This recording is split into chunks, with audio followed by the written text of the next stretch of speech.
Muy bien, apreciados estudiantes, tengan ustedes muy buenas tardes. Les doy la bienvenida a esta semana 7 del curso de Derecho Penal 1 del programa UA. Como bien saben ustedes, ya estamos en la última parte, estamos finalizando, ¿no? Básicamente el curso. Y bueno, ya se ha evaluado también lo que es la T2. La evaluación de la T2, repito, ya se ha evaluado y las notas se encuentran en la plataforma. Buenas tardes, señorita Dalí. Y bueno, simplemente está pendiente el tema de la evaluación de la T3, que les he dado un poco más de plazo para que ustedes lo puedan subir, pero a ello habrá que agregar también lo siguiente. Como ustedes saben, en la próxima semana es la última semana y también es la evaluación final. También ya he creado la carpeta específica y ya les he subido la evaluación final, les he enviado un mensaje también a su correo, bueno, su mensajería interna en la plataforma virtual para que ustedes puedan verificar. Y ya más adelante estaremos dando algunas indicaciones, algunas pautas específicas respecto a esa evaluación. ¿Ok? Bien, vamos a empezar con el análisis de algunos temas que, repito, están vinculados ya a lo que es el curso. Y bueno, simplemente para poder culminar lo que estaba pendiente, recuerdan ustedes, estuvimos trabajando cada uno de los elementos que corresponden a la teoría del delito. Hemos hablado de lo que es la conducta, ¿no? En cada uno de sus aspectos. Hemos hablado también de supuestos de ausencia de conducta. Hemos hablado de lo que es la tipicidad en cada uno de sus aspectos, ¿no? Quienes participan, respecto al tipo penal, respecto a los sujetos que participan dentro del tipo específico, la conducta típica, ¿no? Hemos hablado de la imputación objetiva, hemos hablado también de la imputación subjetiva, con cada uno de sus aspectos, repito, que lo vinculan y lo explican. Y también hemos hablado dentro de la tipicidad subjetiva respecto al dolo, la culpa, ¿no? Con cada una de sus variantes. Luego hemos hablado también acerca de la antijuricidad y hemos explicado no solo el concepto, sino también algunos eximentes o algunas causas específicas que pueden excluir la antijuricidad de determinadas conductas o comportamientos. Importante, repito, dentro del sistema porque nos permiten poder tener en cuenta que dentro del ordenamiento jurídico no siempre una conducta que se realice y que pueda identificarse o pueda verificarse dentro de un tipo penal termina siendo antijurídico, ¿no? Entonces hemos analizado la legítima defensa, el estado de necesidad justificante, ¿no? El obrar por disposición de la ley, obrar en ejercicio legítimo de un derecho. Hemos hablado de consentimiento, entre otros aspectos, repito, que validan o legitiman lo que debemos entender por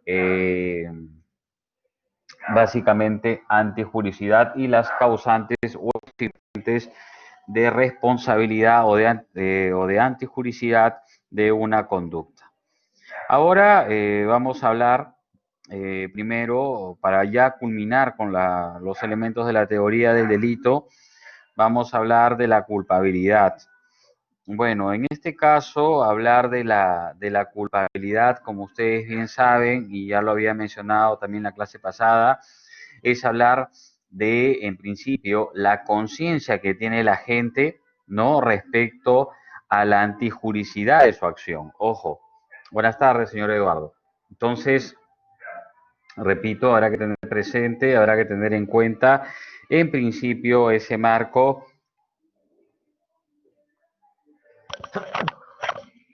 Ok, y les iba señalando, ¿no? Entonces, vamos a analizar, repito, vamos a analizar lo que debemos entender por culpabilidad.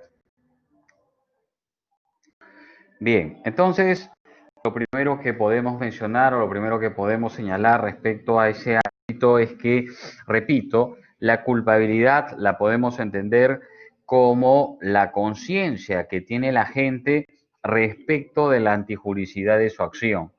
O también podemos hablar o podemos hacer mención a la responsabilidad penal que tiene el individuo, la responsabilidad penal que tiene el sujeto, ¿no? Como para poder, repito, identificarlo de manera concreta. Ahora bien, no solamente ello, ¿ok?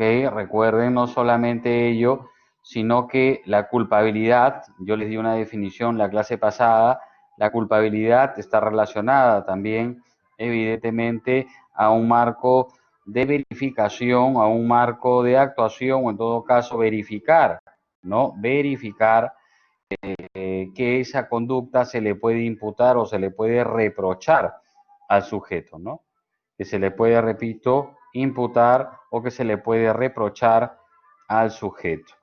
Ahora, yo les pregunto a ustedes, ¿no? Como para que participen. ¿Cuál es el concepto que pueden ustedes esgrimir o pueden recordar si se habla de culpabilidad en un marco general, ¿no? ¿Qué se les viene a la mente cuando escuchan hablar de culpabilidad? ¿Cómo podrían definirlo?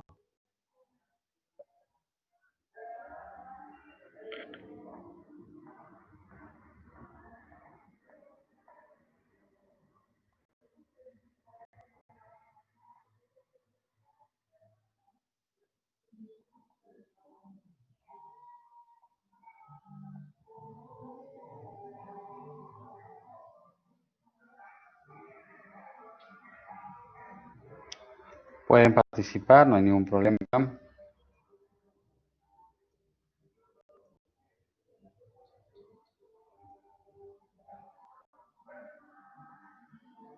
Bueno, los ayudo, ¿ok? Los ayudo, no hay problema. Siguiendo al doctor Villavicencio Terreros, podemos decir, ¿no? Que el tema de la culpabilidad ha tenido todo un desarrollo, al igual que el marco de imputación objetiva, en el tema de la tipicidad y todo lo demás, ¿no? Gracias, señorita Jessica Reyes. Gracias por su participación.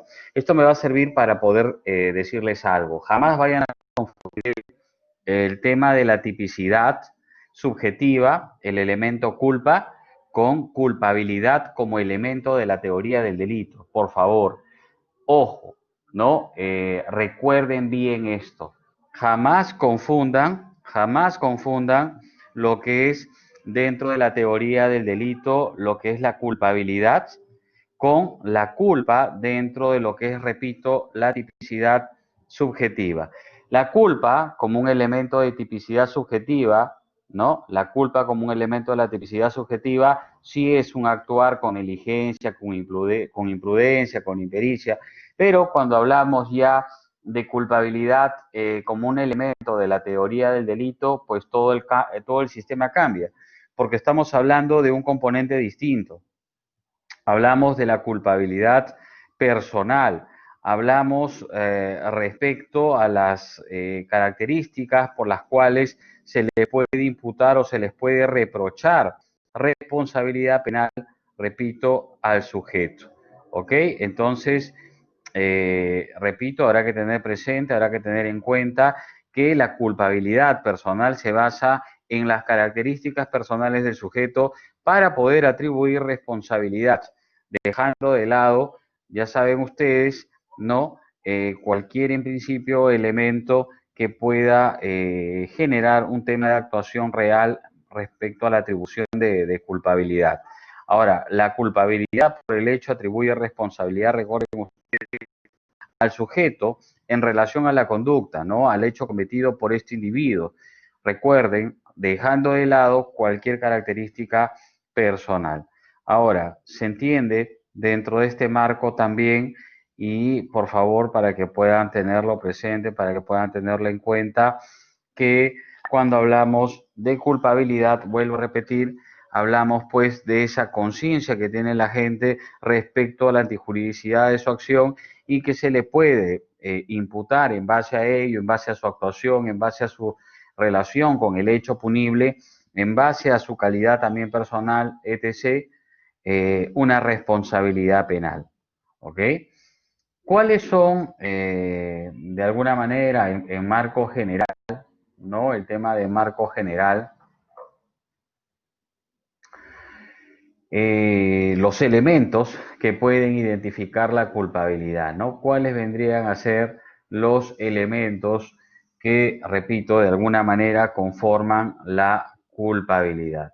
Bueno, si hablamos de elementos que pueden dar forma o pueden comprender la culpabilidad, primero habrá que identificar esta palabrita que es imputabilidad, ¿no? Se tendrá que verificar, se tendrá que observar si el sujeto se le puede imputar o no la responsabilidad penal. Es lo primero que tenemos que observar. Y para imputar responsabilidad penal a una persona, recuerden ustedes, no basta la realización del injusto penal, no basta simplemente que la conducta sea típica o antijurídica, sino es necesario, se requiere que el sujeto pues goce de condiciones mínimas, tanto psíquicas como físicas, dice el maestro Villavicencio, que le permitan comprender la antijuricidad de su acción, ¿no? Y en base a ello poder adecuar su conducta a dicha comprensión punible. Entonces, repito, ¿no? Repito, dentro de lo que son los elementos de culpabilidad, el primer elemento que identifica el marco de culpabilidad en una persona es la imputabilidad. Imputabilidad. Y recuerden, ¿qué es la imputabilidad?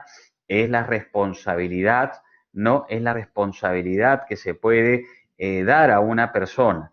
Pero para imputar esa responsabilidad a una persona no basta, recuerden, no basta la realización del injusto. Cuando hablamos de injusto, recuerden, no basta simplemente que esa conducta sea típica o antijurídica, sino es necesario, se requiere que el sujeto, que el agente, el sujeto activo, goce de condiciones mínimas, ¿no? Cuando hablo de condiciones mínimas, me refiero a condiciones al menos psíquicas y físicas que le permitan comprender la antijuricidad de su acción y en base a ello poder adecuar su conducta a dicha comprensión. ¿Ok? Entonces, la imputabilidad, ¿qué permite?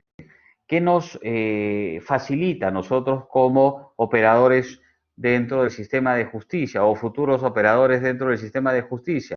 ¿Qué nos va a permitir? Nos va a poder o nos va a permitir básicamente determinar si el sujeto, al momento cuando realizó la conducta o el hecho punible o el injusto penal, ¿no? Tenía realmente la capacidad psíquica para ser motivado por la norma penal al momento de cometer el injusto. No cita del doctor Villavicencio Terreros. Entonces, es importante tener en cuenta que el primer elemento de la culpabilidad siempre va a estar orientado a lo que es la imputabilidad. Entonces, tenemos que verificar en principio para poder determinar culpabilidad de una persona si este sujeto se encuentra dentro del marco de imputación o de imputabilidad, si es que es mayor de edad, si es que tiene realmente raciocinio, discernimiento, si no sufre de alguna anomalía psíquica, entre otros aspectos.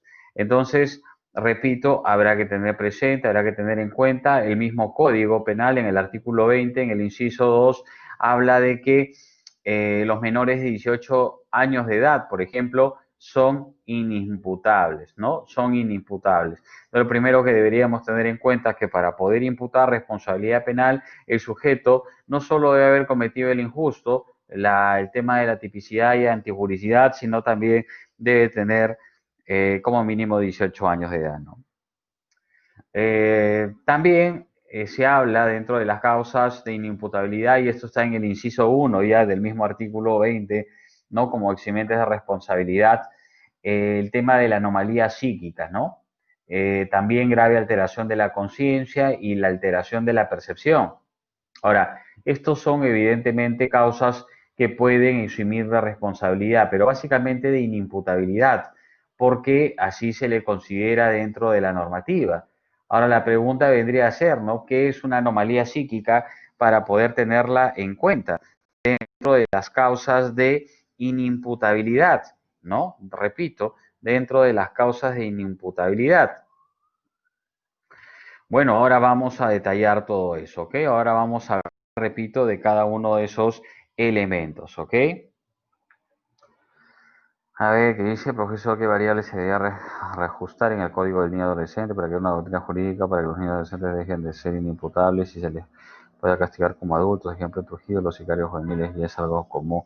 Sí, bueno, ha habido un tema de evaluación, ha habido un tema de desarrollo, y lo que existe en la actualidad es un código, es una norma específica que se encarga de reglamentar la responsabilidad penal de los adolescentes. Aunque en realidad, desde un punto de vista práctico, es un saludo a la bandera, ¿no? Pero bueno, al menos se ha avanzado en ese ámbito. Ahora déjenme un momentito para poder indicarles, haciendo un pequeño paréntesis, ¿no? Respecto a este tema. Bueno, un segundo.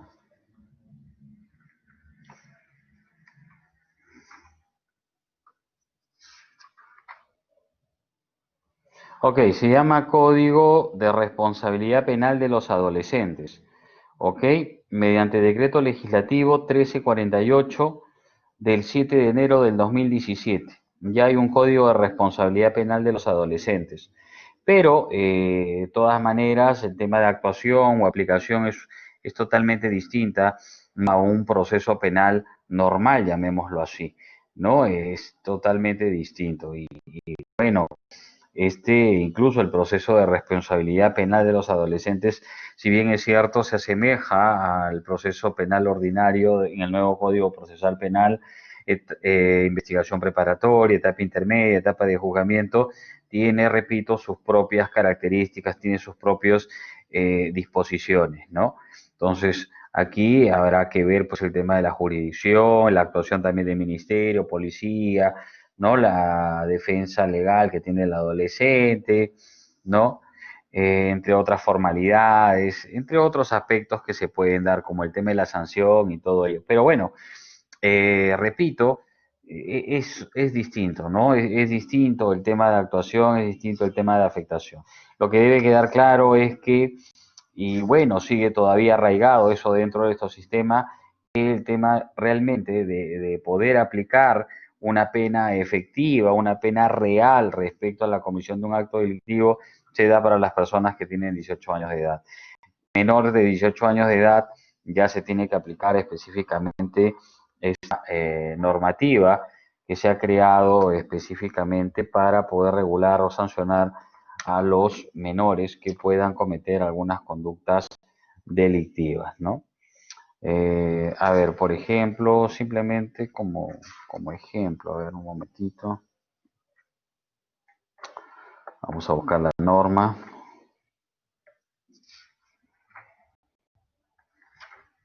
A ver, decreto legislativo 1348, Código de Responsabilidad Penal del Adolescente. Bueno, aquí hay principios como la responsabilidad penal, dice el adolescente entre 14 y menos de 18 años de edad es sujeto de derechos y obligaciones y responde por la comisión de una infracción en virtud de una responsabilidad penal especial, considerándose para ello su edad y características personales, para la imposición de una medida socioeducativa. Entonces no se habla de una pena tal y como la conocemos en el Código Penal, pero sí se habla de medidas socioeducativas y para ello se requiere determinar, dice, la responsabilidad del adolescente, ¿no? Prima el interés superior del adolescente, principio pro adolescente, principio educativo, por eso que habla que la medida aplicada a un adolescente debe fortalecer el respeto, los derechos humanos, o sea, en realidad tiene un componente distinto a lo que es el ámbito penal, repito, tal y como lo conocemos, ¿no? No se habla mucho de ello, no se hace mención de manera concreta a este tema, a pesar de que ya existe, pero bueno, ¿no? Y es porque siempre hemos dicho de que esto termina siendo un saludo a la bandera, pero bueno, ojalá que esto vaya cambiando, ¿no? Entonces, regresando nuevamente, gracias señor, eh, sí, señor Cáceres por la pregunta. ¿Qué más dice por aquí? Así es, ¿no? Entonces, habrá que ver ello y establecer, nuevamente regresamos a los elementos de la culpabilidad. Entonces, el primer elemento de la culpabilidad es la imputabilidad, recordemos, por favor, la imputabilidad. El segundo elemento es que la gente debe conocer que el acto que está realizando, que el acto que está efectuando es contrario al derecho. Es decir, debe conocer de manera concreta la antijuricidad de su acción. Debe tener conciencia respecto a la antijuricidad de su acción. Ojo, primero, ¿no? Primer elemento, imputabilidad. Segundo elemento, que la gente debe conocer, repito, que el acto es contrario al derecho. Y tercer elemento, ¿Cuál sería el tercer elemento? La exigibilidad de comportarse de conformidad con el ordenamiento jurídico. Repito, la exigibilidad de comportarse de conformidad con el ordenamiento jurídico. Contrario a ello, si no hay una exigencia, si no hay un mandato específico, no podríamos hablar de culpabilidad, ¿no? Entonces, dentro de las causas de exclusión de culpabilidad, ya saben, hemos visto algunos ámbitos específicos, hemos mencionado el tema de la edad, hemos mencionado también el tema de la anomalía psíquica. Y bueno, ¿qué es la anomalía psíquica dentro de las causas de inimputabilidad? Bueno, podemos mencionar varios aspectos, ¿no? Por ejemplo, siguiendo aquí al doctor Felipe Villavicencio Terreros, señala que la anomalía psíquica se presenta, dice, ante los procesos psíquicos patológicos corporales, tanto en el ámbito emocional como intelectual, ¿no? En ese sentido, señala, se entiende por psicosis a las alteraciones profundas de las funciones psíquicas que pueden ser endógenas, que provienen de factores constitucionales como la esquizofrenia, trastornos bipolares o exógenas o psicosis traumática por lesiones cerebrales, ojo, o psicosis también por intoxicación, que puede ser por embriaguez, ¿no? O psicosis por infección, por un tema de parálisis progresiva, señala. Puede ser también el ámbito de la epilepsia o algún problema cerebral, ¿no? Entonces, repito, habrá que tenerse en cuenta, habrá que tenerse presente que la anomalía psíquica se da por diferentes manifestaciones anormales de la psiquis. Y esto tendrá que ser valorado por un perito, por un especialista, para poder hablar específicamente de la responsabilidad de la persona, si tiene o no el tema de la percepción o la conciencia respecto al actuar de su conducta o de su comportamiento. Otra causa de inimputabilidad es la grave alteración de la conciencia. Creo que lo habíamos hablado también en su momento, pero bueno, recuerden ustedes que cuando se habla o se hace mención a una grave alteración de la conciencia, decir que esta anomalía puede afectar gravemente la conciencia del sujeto, ¿no? Puede afectar, repito, gravemente la conciencia del sujeto, no solo respecto al mundo que lo rodea, sino también de sí mismo. Y el tema de la grave alteración de la conciencia, habíamos señalado en la clase pasada, se puede dar pues por ebriedad, se puede dar ¿no? Por el sueño profundo, por el tema de la fiebre, por un desmayo, no por algunos aspectos que puedan estar vinculados, repito, y generen o terminen generando una grave alteración de la conciencia. ¿Ok? ¿Qué dice por aquí? ¿Hasta qué punto la defensa del culpable puede usar este recurso? El proceso psicológico, patológico, muchos saben simular una serie de actos. Sí, no, es totalmente viable. Es por eso que ustedes deben haber visto algunos casos que han sido televisados. Casi, a ver, son casos de presuntos actos de feminicidio. Algunos quedaron en tentativa, otros se llegaron a dar. Y las personas que terminan generando, cometiendo este tipo de actos, terminan diciendo de que sufrían pues de anomalías psíquicas, en temas de evaluaciones, de que estos sujetos no están bien mentalmente, no tienen problemas, tienen taras o manifestaciones anormales respecto a la psiquis y quieren que se les aplique pues esta causa de inimputabilidad, ¿no?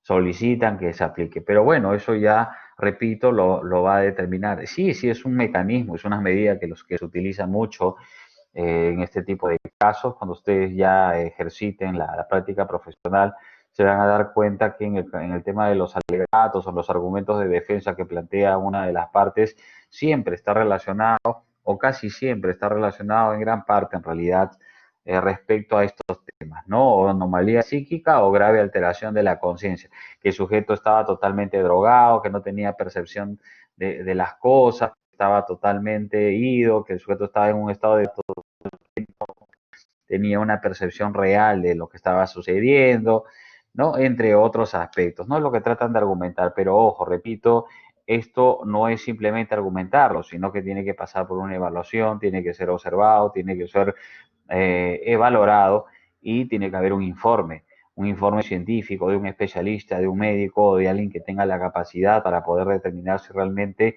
este sujeto o esta persona no cumple pues con estos o estas características específicas, ¿no? Sí, sí, también, ¿no? Señor Cáceres, en realidad hay varios casos que se pueden observar, no solo ese caso, sino hay muchos. Si uno revisa las noticias, creo que hubo un trabajo hace 2 semanas donde ustedes tenían que buscar una noticia, de repente se han dado cuenta que a veces se presentan o este tipo de situaciones donde estas personas realizan una serie de comportamientos o conductas pues que las dirigen o las destinan específicamente a buscar la inimputabilidad o la no culpabilidad de la persona, ¿no? Ahora, también está la grave alteración de la percepción, ¿no? Y bueno, en este caso es cuando se hace una referencia pues a los sentidos, a la alteración de la percepción de la realidad, ¿no? Eh, entre otros aspectos, ¿no? Ojo, antes de pasar a esta parte, hay que tener en cuenta bien lo que es el actio liberi causa. Es decir, hay personas que para cometer un delito beben, ¿no? Empiezan a intoxicarse para que puedan cometer el delito y también para poder utilizarlo posteriormente como un argumento de defensa, ¿no? Ya hemos visto en algunos casos que incluso han matado a un niño, lo que fuera, y el sujeto termina defendiéndose diciendo, no, pero yo me encontraba totalmente drogado, no sabía lo que estaba haciendo, ¿no? Entre otros argumentos que terminan señalando. Aunque bueno, también puede ser realmente un eximente de responsabilidad. Ojo, yo les cuento, no sé si les comenté este caso, pero es un caso real. Creo que lo leí en una jurisprudencia. Se los comento así brevemente, ¿no? Para que ustedes tengan una idea. Así como se pueden presentar casos donde los sujetos se ponen en ese plan para poder estar dentro de algún eximente, y es por ello que no se les considera, más bien se les va a considerar como un agravante. Hay situaciones donde sí puede darse el caso que el sujeto reacciona de manera inadecuada porque se encuentra en ese estado, ¿no? A ver, les comento brevemente el caso, ¿no? A ver, eh, había un sujeto que estaba, si no me equivoco, estaba que bebía, estaba bebiendo de manera desmedida en su casa y el sujeto sale un momento a la puerta de su casa y ve que está al primer transeúnte que está pasando por su vereda, lo coge, lo mete a su casa, lo asalta y luego lo deja irse, ¿no? Y luego lo deja irse. Y le quita, digamos, 2 soles, ¿no? Lo golpea y lo deja que se vaya. Entonces, bueno, el sujeto llama a la policía, pues no, y la policía viene, toca la puerta, rompe la puerta, se mete y lo detienen al sujeto. El sujeto estaba pero totalmente pasado de copas, ¿no? Entonces le hacen pasar la prueba toxicológica, hacen análisis y todo lo demás. Al principio estaban apuntando a un robo agravado, imagínense ustedes, ¿no? Pero luego de analizar cómo se dieron los hechos, cómo se presentaron las cosas, era pues totalmente, bueno, eso habría que analizarlo, ¿ah? Pero yo les comento lo que dice la resolución, que el sujeto en tema de análisis estaba volando, ¿no? Creo que hay unas cantidades, se me fue ahorita de la mente en realidad, hay una cantidad específica que determina, ¿no? De acuerdo a los gramos de alcohol o los grados de alcohol en la sangre, determina que un sujeto se encuentre en un tema de alteración de la conciencia. Entonces, el sujeto, imaginemos que sea 5, el sujeto tenía como 6, ¿no? Entonces ya había sobrepasado ello. Más bien estaba prácticamente ya a un punto de poder llegar hasta el coma, ¿no? Entonces, en base a ello, en base a una pericia, en base a las pruebas que se habían adjuntado, se determinó que el sujeto había actuado pues en un tema de grave alteración de la conciencia, no se encontraba en sí. ¿Quién en su sano juicio utiliza no su casa para robar, no en plena avenida pública te mete un rato a su casa, te roba y te dice vete, vete, ¿no? Entonces, en base a ello se determinó. Eso no lo exime, ojo, de las responsabilidades civiles que puedan haberse presentado, ¿no? Entonces, pero desde un punto de vista del ámbito penal no podía atribuirse culpabilidad, porque el sujeto se encontraba dentro de una causa, repito, de inimputabilidad, ¿no? Entonces, sería un presupuesto, ¿no? Sería un presupuesto. Ahora, también hay situaciones donde se da el tema de la grave alteración de la conciencia, recuerden ustedes, ya lo hemos hablado, pero también hay grave alteración de la percepción, que es un poco distinto, ¿no? Una cosa es grave alteración de la conciencia y otra cosa es grave alteración de la percepción. También está referida, evidentemente, ya a los sentidos, pero más vinculado a la percepción que tiene el sujeto o el individuo respecto a la realidad, ¿no? Ahora, esa alteración de la percepción de la realidad no debe ser algo simple o algo sencillo, sino realmente debe ser grave, ¿no? Debe ser realmente grave. Y podemos hablar de repente, como mencionando un ejemplo, la oligofrenia, ¿no?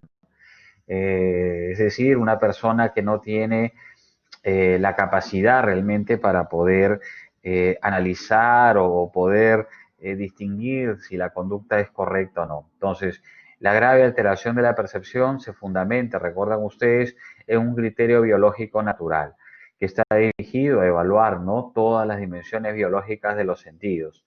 Entonces, hay que tener presente, hay que tener cuenta, ¿no? Todo el sentido de la palabra, la percepción también puede generar un tema de inimputabilidad. Recuerden también el tema de la minoría de edad, ya lo hemos mencionado, pero también aquí hay un tema importante que, bueno, se los comento para que ustedes puedan tener una idea de ello, es respecto a lo que se denomina responsabilidad restringida.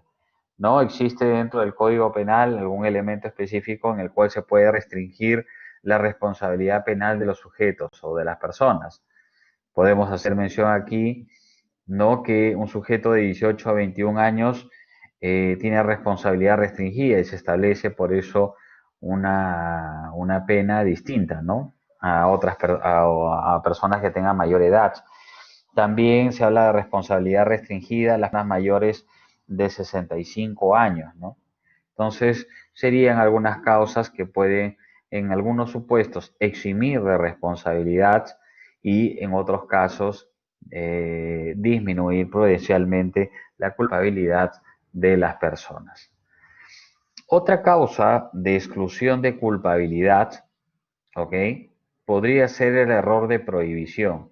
Ya hemos hablado del error de tipo, recuerden, ¿no? Ya hemos explicado el error de tipo, pero como una causa de exclusión de culpabilidad podemos hablar del error de prohibición.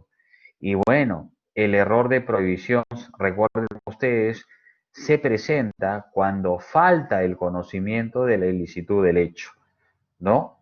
Cuando falta el conocimiento de la ilicitud del hecho. Por lo tanto, el error de prohibición recae sobre la conciencia de la antijuricidad o ilicitud del hecho cometido, ¿no? Recuerden ello. Repito, el error de prohibición recae sobre la conciencia de la antijuricidad o ilicitud del hecho cometido, ¿no? Aquí, siguiendo también al autor Villavicencio, podemos decir que el autor sabe lo que hace típicamente, pero cree erróneamente que está permitido, ¿no? Entonces, aquí el sujeto, repito, sabe lo que hace, pero no puede motivarse según la norma, porque carece de las condiciones que posibiliten, pues, la comprensión, ¿no? Entonces, puede ser que el sujeto considera o cree erróneamente que lo que está haciendo no está sancionado, sino realmente está permitido. Esto lo vamos a encontrar también en el artículo 14, donde está el error de tipo, pero en el segundo párrafo, ¿no? Entonces, en este caso puntual, en este caso específico, recuerden ustedes, el error no solo se presenta, ¿no?, cuando el autor cree erróneamente, recuerden ustedes, cuando el autor cree erróneamente que actúa lícitamente, sino también cuando ni siquiera se representa la ilicitud o la licitud del hecho, ¿no? Bien, entonces, recuerden ustedes, para que pueda existir culpabilidad, tiene que existir pues una comprensión también de la criminalidad de los actos o la criminalidad de los hechos que está realizando el sujeto, el individuo. Tiene que tener conocimiento no solamente de los elementos del tipo objetivo, conocimiento de la antijuricidad, de su conducta, de su comportamiento, para poder considerarlo pues como penalmente relevante. Tiene que tener conocimiento de las circunstancias también que permiten la existencia de cierto ámbito y tiene que tener conocimiento de no autodeterminación respecto a la acción que va a realizar. Entonces, repito, importante el tema del error de tipo, perdón, el error de prohibición, ya que permite también excluir la culpabilidad del sujeto o del individuo, ¿no? Existe también otro elemento que está vinculado a lo que es el error, eh, que es el error de comprensión culturalmente condicionado. Eso lo van a encontrar ustedes en el artículo 15, ¿no? Ustedes lo pueden encontrar, repito, en el artículo 15. Y bueno, en ese sentido, ¿no? En ese sentido, el error de comprensión culturalmente condicionado puede darse pues cuando el sujeto o el individuo pertenece a una comunidad, pertenece a un círculo específico y bueno, en ese caso el sujeto considera que lo que está dentro de su comunidad es válido porque se ha estado realizando durante el tema es que en nuestra sociedad esa conducta no es válida y eso sí puede traer una serie de problemas, ¿no? Entonces, el error de comprensión, repito, culturalmente condicionado, identifica o permite que, de acuerdo a su cultura, a su costumbre, sin poder comprender, o sea, si se realiza el hecho sin comprender el carácter delituoso de su acto, podrá ser eximido de responsabilidad, ¿no? No sé, se me ocurre del curandero, ¿no? Del curandero que practica medicina. No le vamos a decir que está ejerciendo ilegalmente la profesión. Si prepara algún brebaje, si prepara algún componente específico, no lo voy a estar sancionando por ello, ¿no? Incluso si de repente termina generando intoxicación, teniendo en cuenta que ellos terminan consumiendo porque es parte de su sistema, no podría darse, ¿no? El tema de la responsabilidad penal en ese caso, ¿no? Bien, ¿qué más? ¿Qué dice por aquí? ¿Puede dar un ejemplo de error de prohibición? Sí, ¿no? Bueno, es sencillo. Recuerden ustedes cuando hemos hablado del error de tipo, hablamos de que el sujeto desconoce, pues, del tema de la ilicitud. En cambio, cuando hablamos del error de prohibición, ya se hace referencia específica a que el sujeto considera que sus actos son totalmente válidos, que son totalmente legales. Y puede ser cuando el sujeto presenta un documento, llamémoslo así, a la administración pública, pensando que ese documento que está presentando es totalmente válido, cuando en realidad presentar ese tipo de documentación no es válida.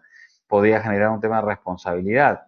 Entonces puede ser, ¿no? Cada vez se está quedando más limitado, evidentemente, en el tema de la actuación, en el caso de error de prohibición. Lo mismo puede pasar en el caso de un sujeto que termina teniendo relaciones con una señorita, pensando pues que es totalmente legal tener y de repente esta persona se encuentra dentro de un ámbito de no actuación, es decir, que sí va a terminar generando responsabilidad. Entonces, eso también podría, repito, tenerse presente, tenerse en cuenta en el marco del error de prohibición. ¿Qué más? En el caso del error de prohibición, ¿no? Recuerden ustedes, en el caso del error de prohibición, se da cuando el actor, el autor, cree que actúa lícitamente, ¿no? O cuando ni siquiera, recuerden, se plantea la licitud o la ilicitud de su acto, ¿no? Les comento una jurisprudencia, a ver, por ejemplo, ¿no? Eh, a ver, que en el caso de autos, si bien el procesado siguió cobrando su pensión de cesantía, creyendo que era un derecho irrenunciable, sin embargo, carece totalmente del conocimiento, ¿no?, de la desaprobación jurídico-penal del hecho, por cuanto en este caso se produce el denominado error de prohibición indirecto, es decir, que la gente supone como causa de justificación o de inculpabilidad o excusa absolutoria que el ordenamiento jurídico no contiene. Cuando bien se percibió esta doble remuneración, lo hizo creyendo que es un derecho que le correspondía. Por ende, no se dan los elementos objetivos o subjetivos del delito de peculado. Entonces podría darse el caso, ¿no? Otro ejemplo de error de prohibición, que el individuo empieza a recibir un tema de pensión, como dice de cesantía, y a la vez sigue cobrando una remuneración por los trabajos que está realizando, cuando esto no se puede dar. Y bueno, fue denunciado, pero está dentro de una figura de error de prohibición, ¿no? Puede darse en ese caso. El tema es que recuerden ustedes que el error al final y al cabo debe surgir pues cuando el sujeto tiene una falsa representación también de la realidad o no entiende de manera correcta el significado social o jurídico, ¿no? Ese es el error de tipo y el error de prohibición respecto a la licitud o ilicitud del hecho. Entonces, simplemente para tenerlo como referencia, ¿no? Otro tema también dentro de este ámbito es el estado de necesidad exculpante. Nosotros hemos hablado del estado de necesidad justificante, pero también existe lo que es el estado de necesidad exculpante. Bueno, cuando hablamos de estado de necesidad exculpante, hablamos de un conflicto de bienes jurídicos equivalentes o de igual valor. Recuerdan que cuando hablamos de estado de necesidad justificante se sacrificaba un bien jurídico de menor valor, ¿no es así? Habíamos hablado del ejemplo del perro, de la puerta, ese tipo de casos. Pero cuando hablamos de estado de necesidad exculpante, aquí se va a presentar cuando existe un conflicto, recuerden ustedes, entre bienes jurídicos equivalentes, ¿no? Entonces, esto está en el artículo 20, en el inciso 5 del Código Penal. Se va a presentar. Hay un ejemplo que es clásico, ¿no? Para el tema del estado de necesidad exculpante. Es un ejemplo que se utiliza mucho en el tema de alguna manera representar o tener en claro lo que es el estado de necesidad exculpante, que es el ejemplo de los náufragos, ¿no? El ejemplo de los náufragos.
Bien, parece que hubo problemas de conectividad.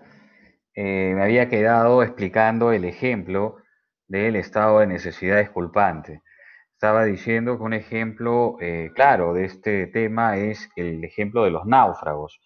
Dos sujetos que caen, ¿no?, al océano, al mar o en un lago, lo que fuera, y se dan cuenta que solo hay una tabla que les puede salvar la vida.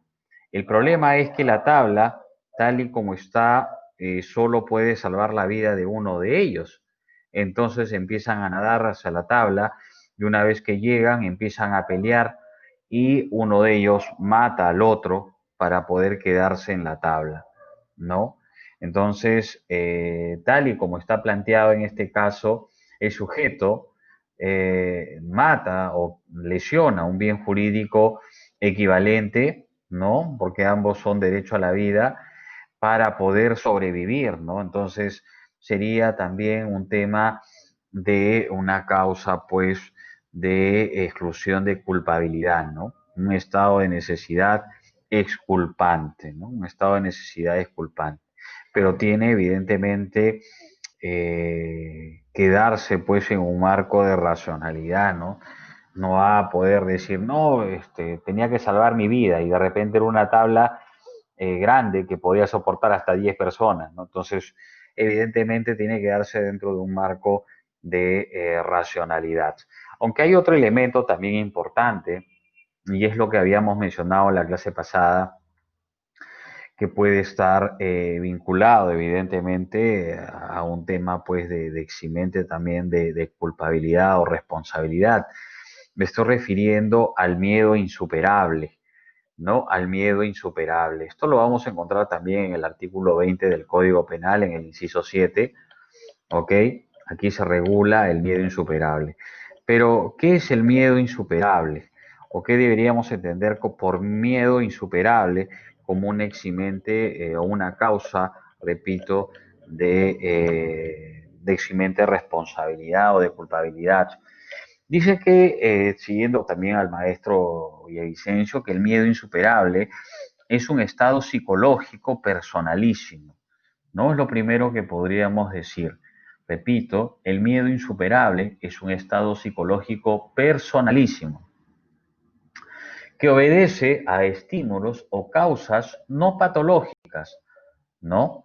Que, repito, obedece a estímulos y causas no patológicas, eh, externas a la gente, ¿no?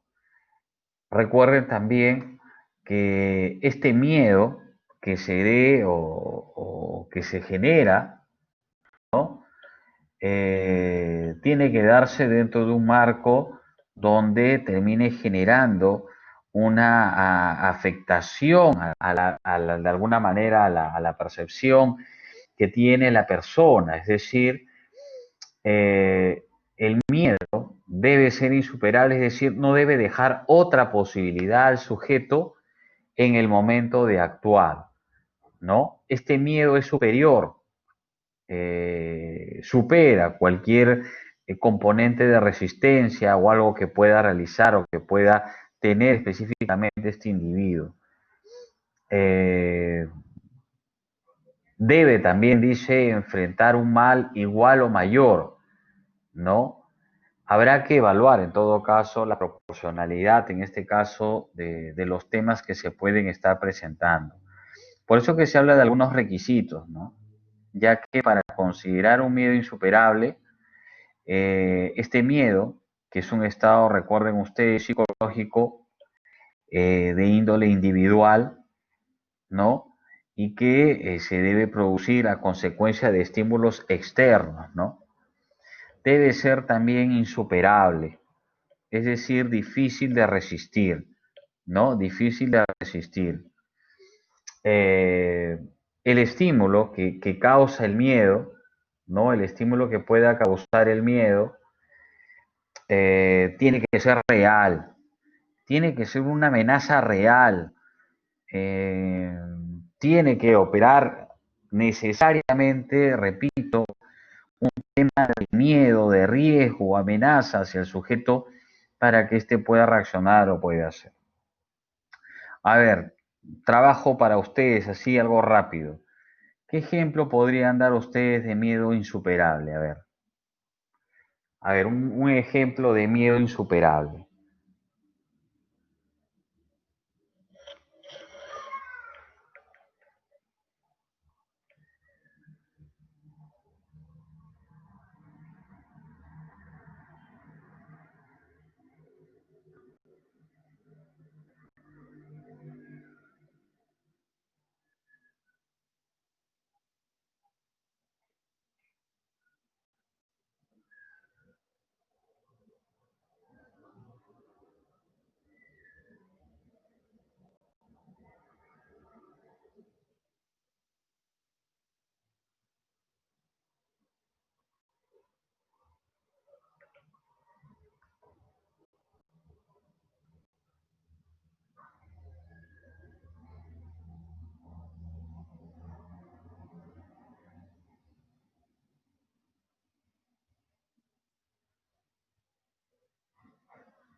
Muy bien, a ver, ¿qué dice por aquí? Pánico a la sangre, por consiguiente no asistir al herido. Sí, muy bien, puede ser, muy bien, señor Turi. Es un tema de miedo insuperable, ¿no? Que puede eximirle de culpabilidad o responsabilidad en un caso de omisión, por ejemplo. Puede ser, puede ser también el tema de asistencia, ¿no? Cuando el sujeto tiene pánico, evidentemente, no sé, a poder asistirlo. ¿Qué dice por aquí? Un personaje que mató a un delito. Sí, también puede estar vinculado, evidentemente, a un tema de reacción, ¿no? Penal o delictual, ¿no? Tiene miedo que le hagan daño a su familia o a él mismo y actúa en ese caso, ¿no? También puede ser. Tengo miedo a las enfermedades. ¿Qué dice? Soy médico y no le tengo miedo a las enfermedades, pero ahora con COVID no quieren trabajar en los hospitales. Bueno, sí, podría ser evidentemente un tema de eximente de responsabilidad, ¿no? Sí, podría ser interesante, no lo hemos visto actualmente en un caso específico, pero podría ser, muy bien.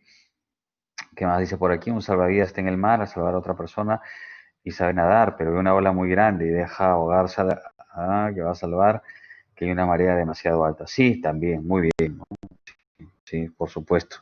Es un ejemplo que es válido, es totalmente real.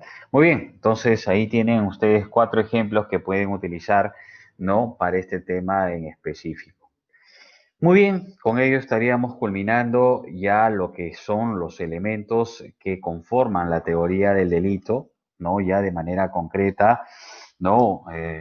¿Cuáles son? A ver, los elementos de la teoría del delito, o cuáles son los elementos del delito, por favor, ya para cerrar esto. Conducta, tipicidad, antijuricidad y culpabilidad, ¿no es así? Y culpabilidad. Muy bien, ahora vamos a hablar ya, bueno, yo les he explicado en la grabación de reforzamiento, hemos hablado del iter criminis, ¿no? Si no me equivoco, y vamos a hablar ahora, o de repente podemos tocar un poquito, así brevemente, el tema del iter criminis, como que le damos un pequeño repaso, ¿ok? Entonces, vamos a ir primero a ver al artículo número 16 de tentativa, ¿no? Ahí vamos a trabajar. A ver, sabemos que el delito tiene fases. A estas fases del delito se le conoce como iter criminis, ¿ok? Para que no lo olviden. Cada vez que hablemos de las fases del delito, siempre habrá que recordar o hacer mención, ¿no?, a las fases del delito, iter criminis, ¿no? Estas fases, este iter criminis, parten de un momento o fase interna, que es la concepción de la idea de cometer el delito, ¿no?, para llegar a un momento o fase externa, es decir, a la preparación, ejecución y consumación. Es por ello que cuando hablamos del iter criminis, que hablamos de un proceso continuo, hablamos de un proceso ininterrumpido, ¿no? Y dice el doctor Vicencio, ciertamente sin límites exactos entre las fases, ¿no? Es por ello que cuando se habla de las fases del iter criminis tenemos que hablar de dos fases. ¿Cuáles son esas dos fases? ¿No? Repito, ¿cuáles son esas dos fases de el iter criminis? Bueno, tenemos, ¿no?, fase interna y tenemos fase externa, ¿ok? No lo olvide. Tenemos fase interna y tenemos fase externa.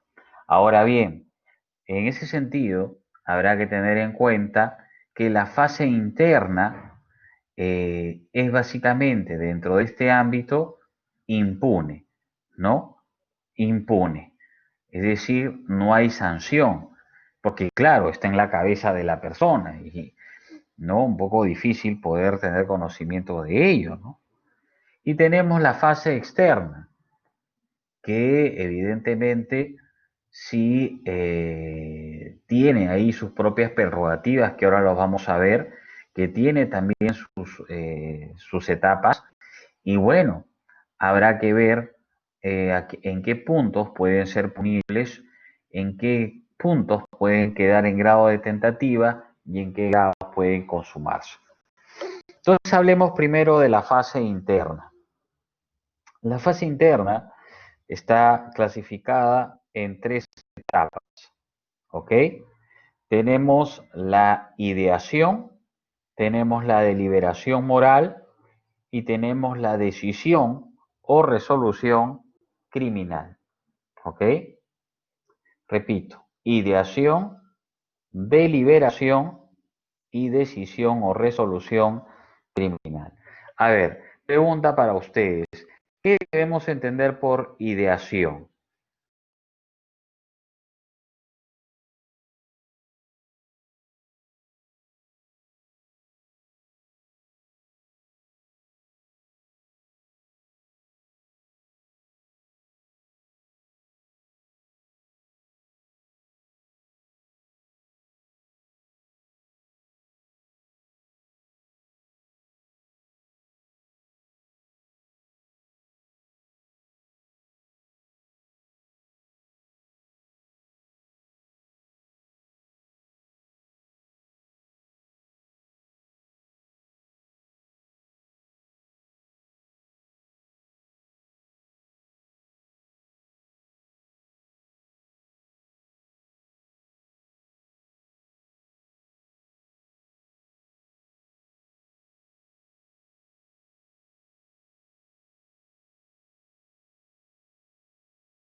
Muy bien, muy bien. Les agradezco por sus aportes, señor Olaichea, señor Eduardo, Citadalí, señor Luis, Citaliz, Lisbeth.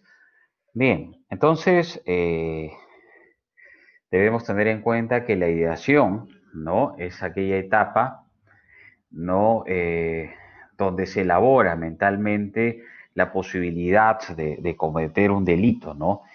Es la idea delictiva, si quieren llamarlo así. Y es importante porque en base a la ideación es que se va a establecer el tema también de la premeditación de cometer un acto delictivo, ¿no? Entonces, ¿qué dice por aquí? Pero si decimos la idea del delito, idea criminal, podría ser punible. No, por eso estamos hablando, ¿no? Estamos todavía en el tema interno, ¿no? Estamos en el componente interno, estamos en la psiquis de la persona. El sujeto está ideando, todavía no ha externalizado nada. Si lo plasma, si lo comenta alguien, y es otra historia, ¿no? Eh, pero aquí estamos simplemente en el tema de la ideación, ¿no? Esta idea delictiva, la idea que tiene el sujeto en su mente, ¿no? Y bueno, esta etapa evidentemente es totalmente impune, ¿no? Por lo tanto, el simple hecho de pensar, sujeto puede estar pensando todos los días en matar a alguien, pero el tema es que no se sabe lo que está pensando y por lo tanto cómo lo podemos procesar. Entonces, un poco difícil, ¿no? También se habla de un tema de deliberación moral, ¿no? En este campo, ¿no? El tema de deliberación moral. Y bueno, si hablamos dentro de la fase interna, el campo de deliberación moral, hablamos del planeamiento también mental de cómo llevar adelante el delito, cómo cometer el delito, ¿no? El tema de deliberación moral, ¿no? Este tema interno, el sujeto si lo hace o no lo hace, y cómo es que lo llevaría. También está el tema de la decisión o resolución criminal. Cuando hablamos de decisión o resolución criminal es cuando el sujeto decide internamente, ya está totalmente preparado para poder cometer o ejecutar no el delito, pero todavía, repito, dentro de un componente interno, ¿no? Del sujeto, es decir, individualmente, internamente, el sujeto decide llevar adelante, repito, la ejecución del delito, ¿no? La ejecución del delito. Bien, esto sería, repito, la fase interna. Bueno, ustedes en la grabación de reforzamiento estaba más explicado. Y bueno, esto no sería punible, ¿no? Pero tenemos también lo que es la fase externa. Y bueno, ya en la fase externa habrá que hablar en principio de los actos preparatorios o el tema de preparación, ¿no? Aquí ya en la etapa de preparación o actos preparatorios, el autor selecciona los medios para poder cometer el delito, ¿no? Eh, ya saben ustedes que los actos preparatorios en principio tampoco son punibles, salvo algunos casos específicos, ¿no? Eh, como el tema pues de tenencia ilegal de armas, tráfico ilícito de drogas, ¿no? Podría ser algunos supuestos específicos de que estos actos podrían tener un tema de responsabilidad. Pero en la mayoría de casos los actos preparatorios, repito, no tienen responsabilidad, ¿no? El sujeto quiere, ha pensado, ¿no? Utilizar una cuerda para ahorcar a alguien. El sujeto compra la cuerda. ¿Podemos procesarlo? No, pues porque evidentemente todavía no digamos, qué de malo tiene tener una cuerda, ¿no? No está relacionado a ello. Entonces, en principio no, salvo algunas conductas, repito, de manera muy concreta o específica que podrían considerarse punibles, ¿no? Ya ahora sí entramos al tema dentro de los actos preparatorios. Recuerden ustedes, es una etapa en la cual se consiguen y organizan los medios con la finalidad de crear las condiciones para alcanzar, ¿no?, el resultado o el fin propuesto. Ya sabemos también que hay excepciones, ¿no? Hemos mencionado algunos de ellos, tenencia ilegal de armas, ¿no? El tema de una tenencia de máquinas para falsificar monedas también puede ser, ¿no? Ahora bien, entramos en el tema de la ejecución, ¿no? En el tema ya de la ejecución. Y bueno, la ejecución sí ya va a tener evidentemente un tema de responsabilidad, ¿no? Ya desde la ejecución hay un tema de responsabilidad. Pero ¿qué implica la ejecución? Había señalado. Implica ya el empleo concreto, ¿no? De los medios seleccionados en la etapa de actos preparatorios o de preparación para poder llevar adelante la comisión del acto delictivo, ¿no? Entonces, en otras palabras, hablar de la ejecución es llevar adelante o es llevar a cabo la ejecución del delito. Es aquí donde se puede presentar, si es que hay una interrupción en la ejecución, ¿no?, del delito, es aquí donde se puede presentar la tentativa, ¿no? Pero sería básicamente eso. ¿Y qué es la consumación? Hablar de la consumación, recuerden ustedes, es hablar del cumplimiento o la realización de cada uno de los elementos constitutivos o objetivos del tipo penal, ¿no? Entonces, aquí estamos hablando de que se consuma cuando se ha cumplido con todos los elementos descritos, ¿no?, dentro del tipo penal, ¿no? Descritos del tipo penal. Si dice el que mata a otro, bueno, estaremos viendo que el sujeto en la fase interna habrá ideado, habrá deliberado, habrá decidido matar a la persona.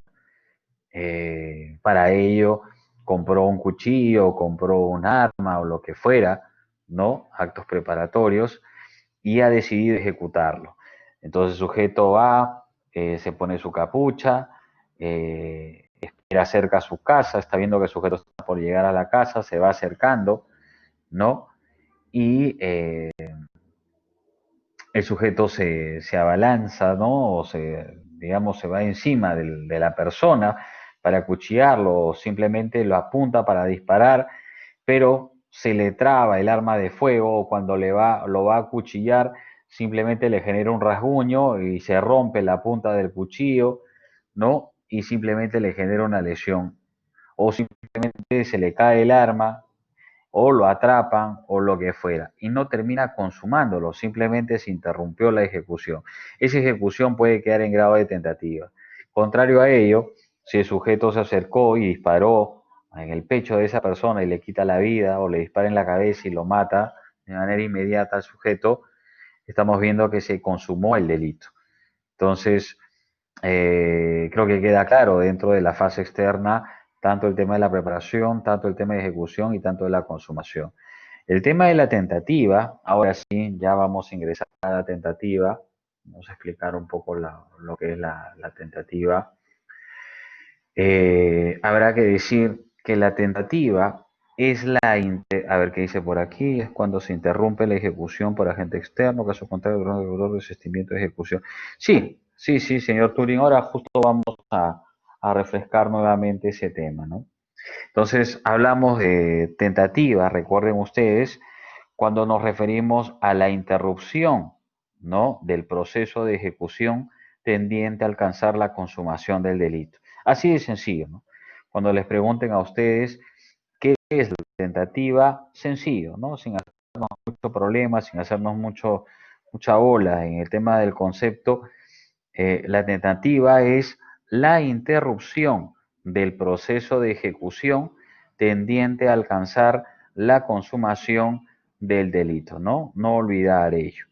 Interrupción del proceso de ejecución que tiene como finalidad, ¿no?, alcanzar la consumación del delito, ¿ok? Bien. Ahora, esa interrupción, ¿no? Esa interrupción puede ser voluntaria. Ahora vamos a tocar lo que dice su compañero Turing, ¿no? Esa interrupción puede ser voluntaria o puede ser involuntaria, ¿no? Repito, la interrupción a este proceso de ejecución, de llevar adelante la consumación del delito, puede ser voluntaria o puede ser involuntaria. Es voluntaria, y esto lo vamos a encontrar en el mismo código, cuando hablamos de desistimiento, ¿no?, o arrepentimiento. Eso está en el artículo 18 del Código Penal, ¿ok? Interrupción voluntaria e involuntaria, ¿no?, del proceso de ejecución o de consumación del delito. ¿Qué dice? A ver, el artículo 18, ¿no?, respecto al tema de interrupción voluntaria. Si el agente desiste voluntariamente de proseguir los actos de ejecución del delito o impide que se produzca el resultado, será penado solo cuando los actos practicados constituyen por sí otros delitos.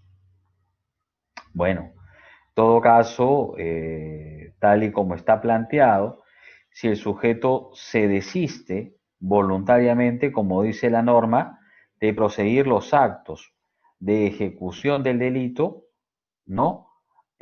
O impide que se produzca un resultado, será penado solo cuando los actos practicados constituyan por sí otros delitos. Por ejemplo, ¿no? Eh, Imaginemos que el sujeto quiso matar al individuo y lo apuñala, ¿no? O le dispara, pero al haberle disparado, le da, no sé, esto de, digamos, de temor o simplemente ya no quiere matarlo, no quiere quitarle la vida e inmediatamente lo sube a su vehículo y lo lleva a una clínica para que lo atiendan y le salva la vida. Bueno, es evidente que en este caso ha habido una interrupción, el sujeto quería matarlo, pero ha habido una interrupción. En vez de procesarlo por una tentativa de homicidio, lo podré procesar por un tema de lesiones, ¿no? En menor grado, en el caso de que fue menor. Ahora, si el sujeto se desiste de cometer el delito, iba a robar una casa, iba a ingresar, y luego este sujeto se baja y dice no, ni hablar, desiste el mismo de cometer el acto delictivo, bueno, en ese caso no tendría pues que responder, ¿no?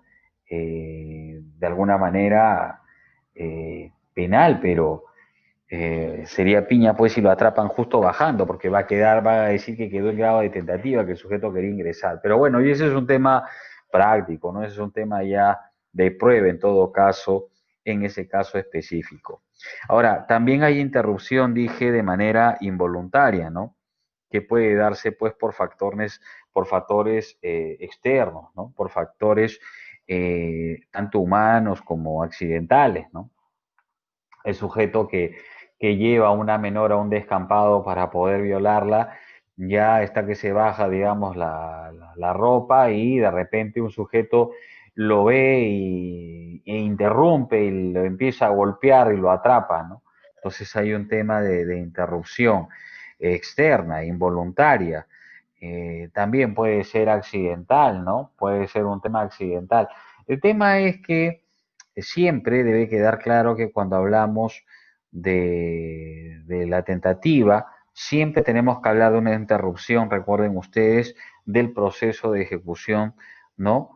Del delito, para poder alcanzar la consumación del delito. El sujeto que estaba esperando para poder asaltar a otro y de repente es intervenido por un efectivo policial o por un vecino o lo que fuera. Entonces también podría darse.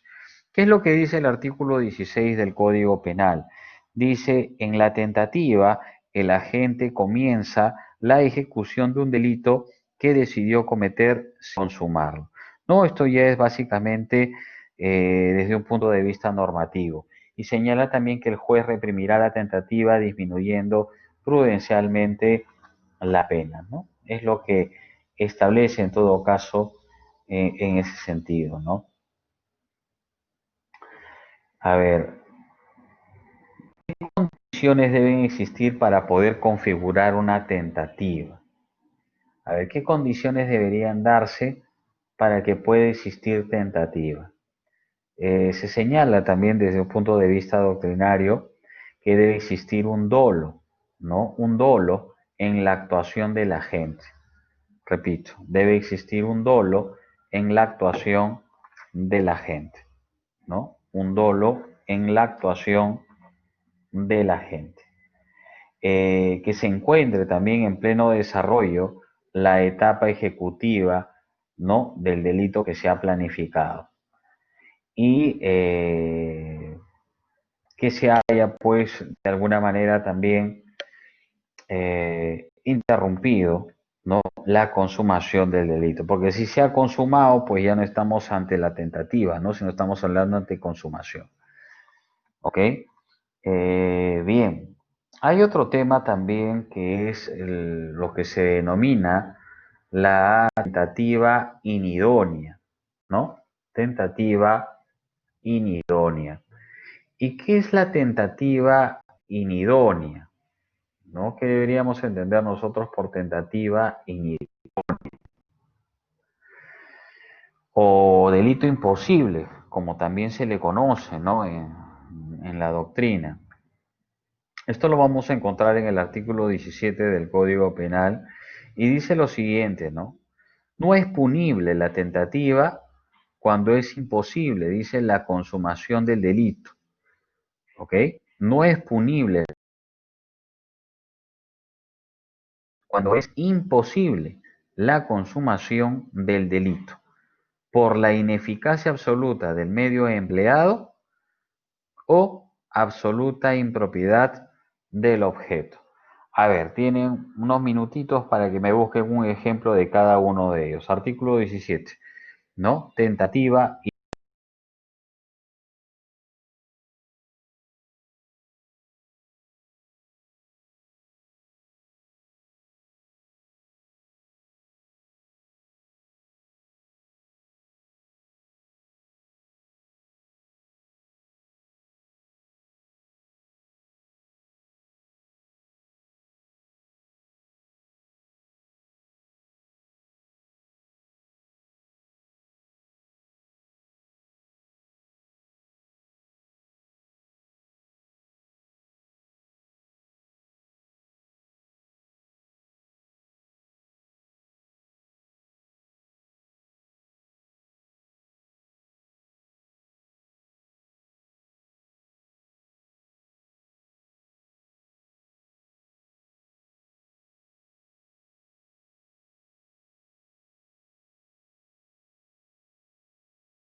Bien, muy bien. A ver, por favor.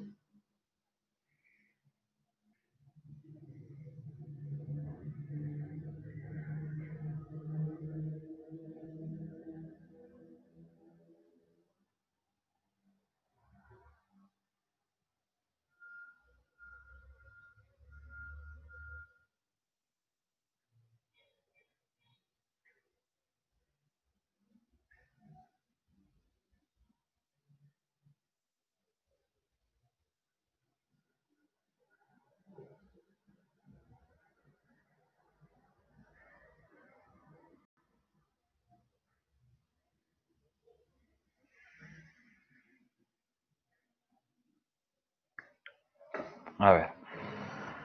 Un joven quiere matar a su enamorado y ocurre un hechicero para que el hechicero les muera. El hechicero hace el conjuro y el hombre no muere.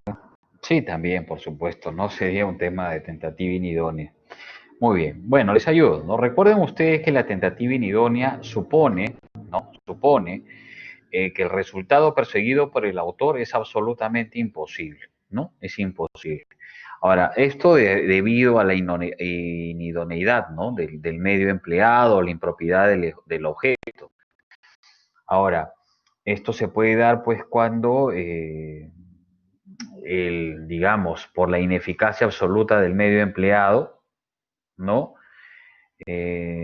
Sujeto quiere matar ¿no? Con un vaso de agua a la persona, ¿no? Sería totalmente absurdo, ¿no? O disparar, cuando dice no absoluta impropiedad del objeto, disparar contra un cadáver, ¿no? O sea, no puedo matar pues algo que ya está muerto. Entonces, en esos casos sería una tentativa inidónea también. Y puede quedar como ejemplo lo que ustedes están señalando, ¿no?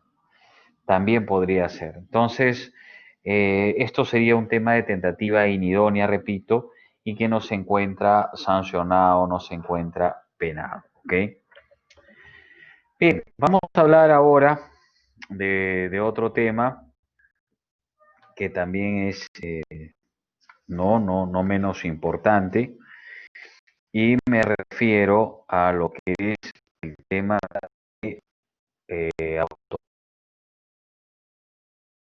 ¿no? Al tema de autoría.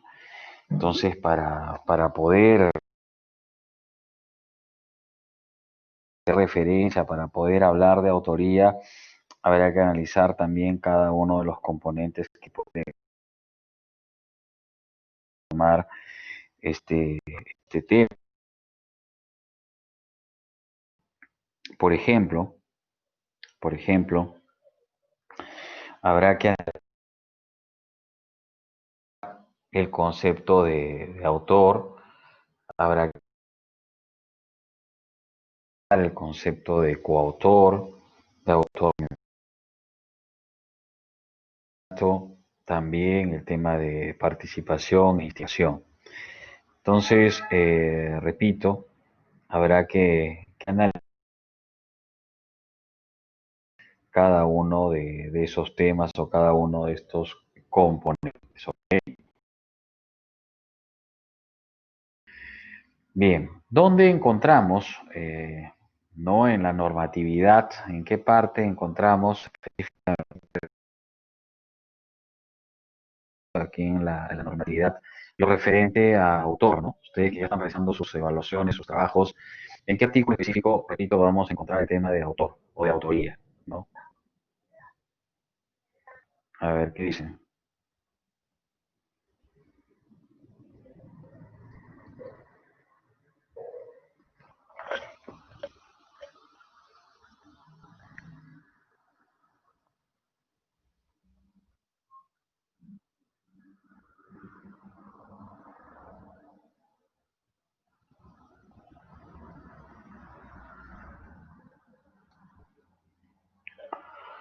Muy bien, ¿no? Entonces vamos a encontrarlo, como mencionan, en el artículo número 23 y siguientes del Código Penal, ¿no? 23 y siguientes del Código Penal. Muy bien, señor coronel. Entonces, señorita coronel, vamos a trabajar entonces lo que dice primero el código, ¿no?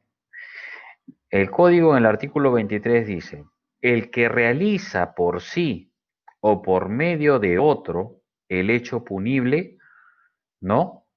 Y los que lo cometan conjuntamente serán reprimidos con pena establecida para esta infracción, ¿no?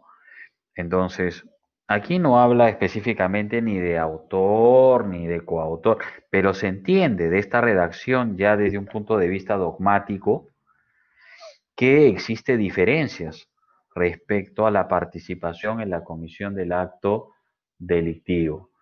Entonces, dentro de este sistema, repito, vamos a encontrar, vamos a entender quién es el autor, ¿no? ¿Quién es el autor? En el tema de la teoría del dominio del hecho, que es la que se aplica, ¿no? Con mayor preeminencia dentro del sistema.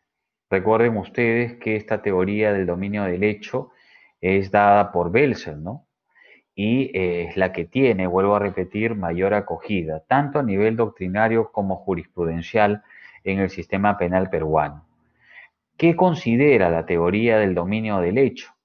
Esta teoría del dominio del hecho considera que el autor es quien ejerce dominio en la ejecución del delito. Repito, esta teoría del dominio del hecho considera que el autor es quien ejerce el dominio en la ejecución del delito, ¿no? Este es el que de alguna manera va a determinar cuál es la forma, el modo de realizar el hecho punible, ¿no? Entonces, este tiene el dominio del hecho, vuelvo a repetir, cuando tiene el dominio no solamente respecto a los instrumentos, ¿no? A los objetos, sino a la forma, el modo de poder efectuar o llevar adelante la comisión del hecho punible. El tema es que de esta redacción del artículo número 23, nosotros vamos a distinguir diferentes ámbitos de autoría. Dice el que realiza por sí, ¿no? El que realiza por sí. Esto evidentemente es un tema de autoría directa, ¿no? Es un tema de autoría directa. Es el autor de manera específica. El que, ¿no? Realiza por sí, autor directo. El que realiza por medio de otro el hecho punible. Aquí hablamos de autoría mediata, ¿no? De autoría mediata. Y los que lo cometan conjuntamente, estamos hablando de coautoría, ¿no? Coautoría. Entonces, repito, habrá que tener presente, habrá que tener en cuenta dentro del marco de autoría, ¿no? Dentro del marco de autoría, que existe una diferenciación y todos se rigen en principio por la teoría del dominio del hecho, ¿no? Entonces, hablamos de la teoría del dominio del hecho, ya saben ustedes, quién tiene la potestad de decidir el cómo, cuándo, ¿no? Dónde se va a ejecutar o se lleva a cabo la ejecución del hecho, ¿no? Del hecho punible.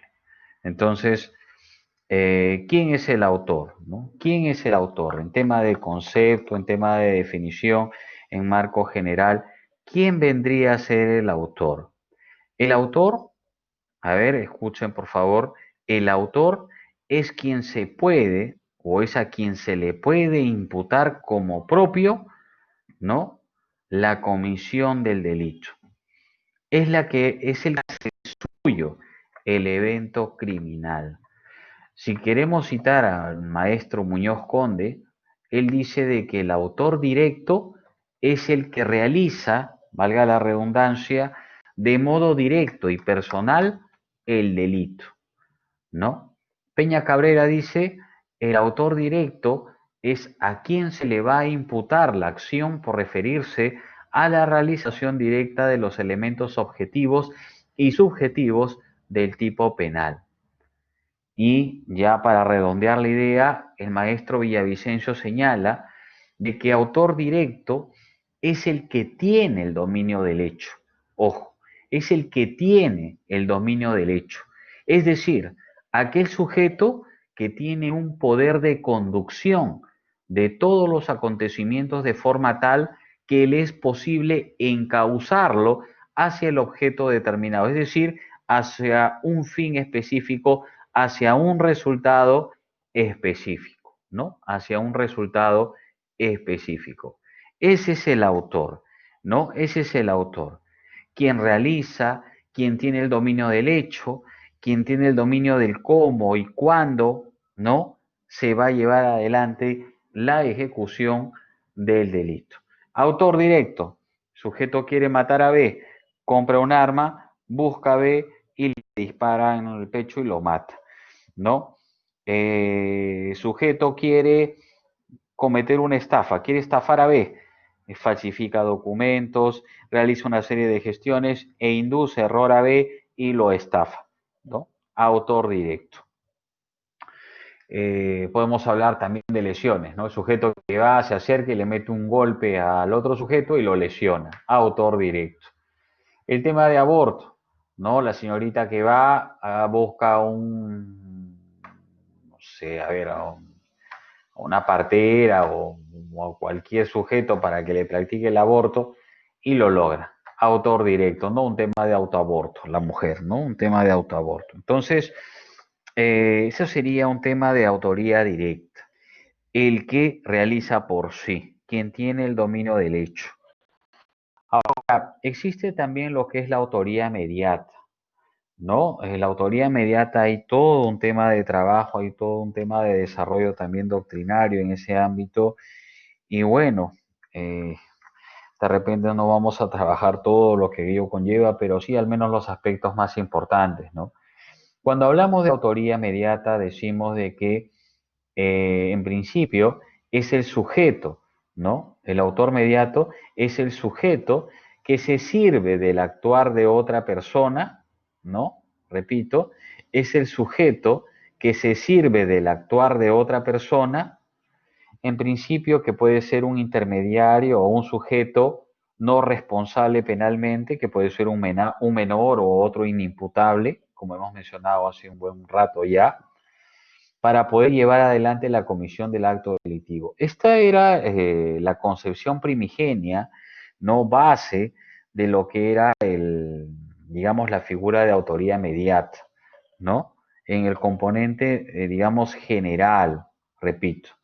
Era el sujeto que se servía de otra persona, básicamente este intermediario, este sujeto que realizaba el comportamiento era no responsable penalmente, ¿no? Era un menor de edad o era una persona con una serie de cuestiones que le daban pues un tema de inimputabilidad, ¿no? El tema es que, de acuerdo a nuestro código y de acuerdo ya a la jurisprudencia y también al desarrollo dogmático que se ha dado por Roxin en este caso, se admite también no solo la autoría inmediata en la utilización de un intermediario no imputable, sino también la utilización de aparatos de poder, ¿no? O formas de poder, organizaciones de poder. Es por ello que hay resoluciones de sentencia que se han dado en caso de terrorismo o en caso también del expresidente Alberto Fujimori, ¿no? Donde se ha adecuado la figura de la autoridad inmediata, pero por organizaciones de poder. Aquí el criterio rector, recuerden ustedes, se entiende de que el delito se ha cometido por medio de otro, pero el criterio rector es el dominio de la voluntad que tiene el autor mediato o el hombre de atrás, como también se le conoce, ¿no? El hombre de atrás sobre el intermediario, ¿no? ¿Quién es el que ejecuta el delito?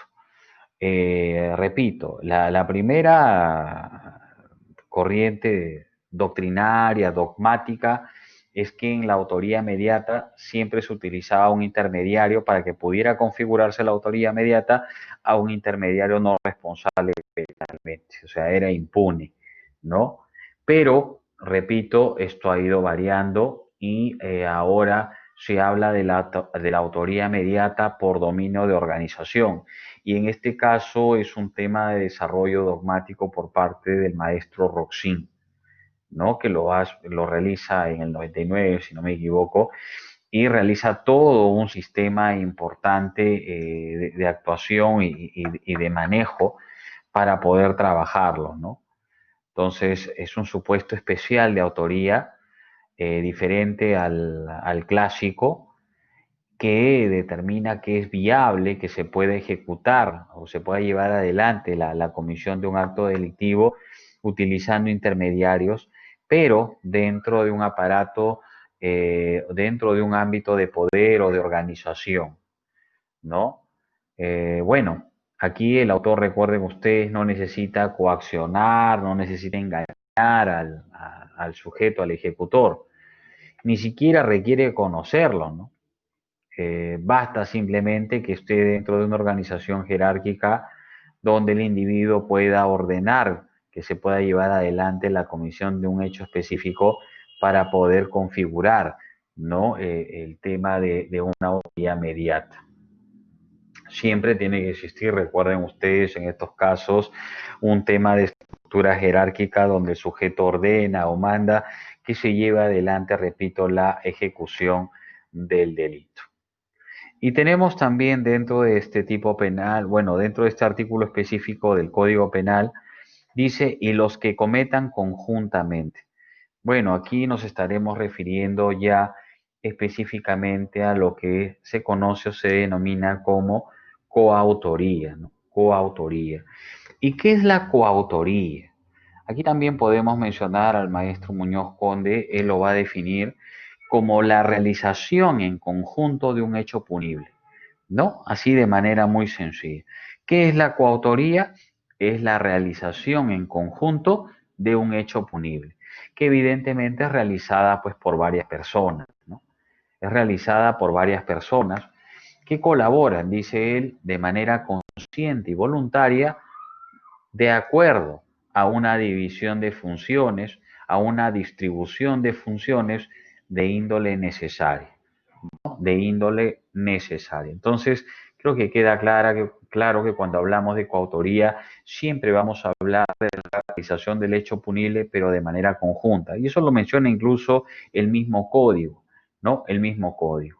Pero debe existir dentro de este marco, y recordemos lo que es el tema dogmático doctrinario de la teoría del dominio del hecho, y es que este conjunto de personas, esta voluntad en común, tiene que estar debidamente distribuida, tiene que existir un tema de reparto de funciones, un tema de reparto funcional, donde cada uno de los sujetos intervinientes, ojo, asuman responsabilidad por la realización de la comisión del acto delictivo, ¿no? De manera doctrinaria y jurisprudencial, dice el maestro Villavicencio, ¿no? Se aceptan que dentro de los requisitos de coautoría son, a ver, ¿cuáles son los requisitos de la coautoría? Uno, decisión común, ¿no? Uno es la decisión común. Dos, realización común, es decir, en el tema del aporte objetivo del hecho, ¿no? Es decir, que existe una división de funciones, una división de trabajo, ¿ok? Entonces, importante dentro de este marco porque permite poder entender y poder conocer de que el delito no solo se comete de manera específica por un sujeto, sino que también puede darse por la actuación de un individuo, ¿no? De un sujeto de manera muy concreta, de manera muy específica, y que esta también puede darse por un hombre que no ejecuta directamente, pero sí está teniendo un tema de dominio del hecho de atrás, o también de manera conjunta con un tema de distribución de funciones. El artículo 24 también se habla de otra forma de, ¿no? digamos, de actuación o de participación en la comisión del acto delictivo. Ya no estaremos hablando de un autor específico, pero sí alguien que está dentro del componente de participación. Entonces podríamos hablar, ¿no? Podríamos hablar de la instigación, artículo 24, por ejemplo. A ver, señor Turín, ¿qué dice por aquí? ¿Es el caso de organización criminal? Sí, claro. Para el caso de organización criminal puede darse, evidentemente, el tema de la actuación o aplicación de estas figuras, ¿no? De autoría inmediata. El sujeto nunca un revólver, pero él ordenó matar a todo el mundo. Entonces, él va a tener que responder penalmente por ello, ¿no? Lo que debe quedar claro es que tanto en el caso de autor directo, autor mediato o coautor, reciben la misma pena, ¿no? Pero es importante tener la diferenciación para poder adecuar la responsabilidad de la persona, es decir, poder determinar el marco de culpabilidad, ¿no? Del sujeto. Artículo 24. Dice, el que dolosamente determina a otro a cometer el hecho punible será pena, ¿no? Que corresponda al autor. El que dolosamente determina. Entonces, la instigación dogmáticamente es conocida también como una forma de participación y que de alguna manera, desde un punto de vista de responsabilidad penal, lo equipara a la autoría. Entonces, ¿quién es instigador? Instigador es quien de manera dolosa, o sea, con conocimiento y voluntad, va a determinar a una persona, ¿no? Va a instigar, va a sugestionar a la persona, va a ayudar a decidir a esta persona para que pueda cometer el acto delictivo. Dice, el instigador determina el surgimiento de la idea delictiva en otra persona. El clásico es del sujeto que le dice que tiene un amigo que le cuenta que él trabaja en un almacén, ¿no? Y este sujeto le dice, oye, ¿y por qué no eh, me dejas la puerta abierta del almacén a determinada hora? O por qué no te pones de acuerdo con determinados sujetos y ellos te pueden ayudar a sacar una mercadería a determinada hora? O por qué no sustraes, ¿no? O la del sujeto que le dice a su amigo, oye, pero ¿cómo vas a tener un hijo ahorita, no?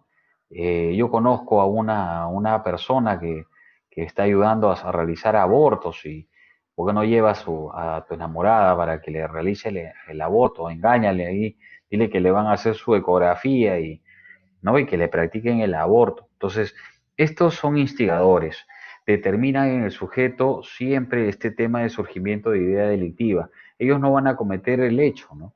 Pero sí van a determinar, van a instigar para que otro lo pueda cometer, lo pueda realizar. Recuerden que tiene que ser doloso, ¿no? Ahora, esta instigación se da pues mediante un influjo, ya saben, psíquico, psicológico, ¿no? Y los medios que se vale son indistintos, ¿no? Recuerden ustedes, dentro de este marco específico, ¿no? Muy bien.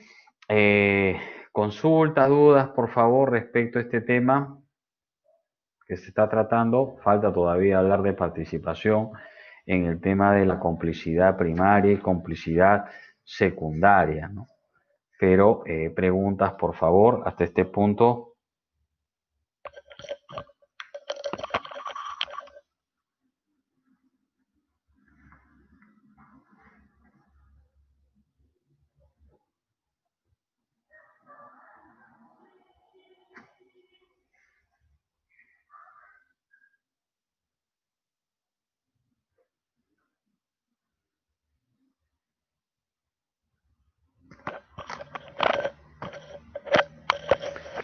Bien, si no hay consultas, si no hay dudas, eh, voy a dar algunas indicaciones, ¿ok? A ver, un momento.